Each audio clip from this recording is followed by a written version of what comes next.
এরপর তিনি জানতে পারলেন যে কি করে সুস্থ হলেন, এবং তিনি বিশ্বস্ত সূত্র দিয়ে জানতে পারলেন যে নালন্দা বিশ্ববিদ্যালয় থেকে এই ওষুধটা এইভাবে এসছিল। তখন তার নালন্দা বিশ্ববিদ্যালয়ের উপরে প্রচুর রাগ হলো। কেন? যে অমুসলিমরা মুসলিমদের থেকে অনেক এগিয়ে যাচ্ছে, তাদের কাছে এত জ্ঞান ভাণ্ডার, কোথা থেকে এসছে এটা? তখন জানলো যে শ্রীভদ্র নালন্দা বিশ্ববিদ্যালয়েরই একজন অধ্যাপক বা একজন সেখানকার চিকিৎসাবিদ।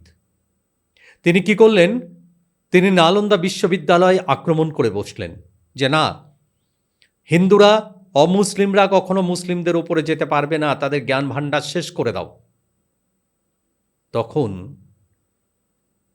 নালন্দা বিশ্ববিদ্যালয়ের সে লাইব্রেরিতে আগুন ধরিয়ে দেওয়া হলো। সেখানকার যত বৌদ্ধ ভিক্ষু ছিল তাদেরকে পুড়িয়ে পুড়িয়ে জ্যান্ত পুড়িয়ে মারা হলো।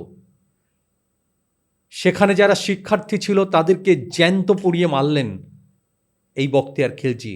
যাকে বাঁচিয়েছিল এই নালন্দার এই মানুষগুলি, তাদেরকে জ্যান্ত পুড়িয়ে মারলেন। এবং সেই 90 লক্ষ বইয়ে আগুন ধরিয়ে দিলেন। শুধু তাই নয়, ভারতবর্ষের বিভিন্ন লাইব্রেরিতে আগুন ধরিয়ে দিলেন। কেন না, ভারতবর্ষের অমুসলিমদের কাছে এত জ্ঞান যা তিনি মেনে নিতে পারেননি। তিনি ভেবেছিলেন মুসলিমরাই সর্বজ্ঞানের অধিকারী, কারণ তাদের কাছে আল্লাহর দেওয়া কোরআন আছে।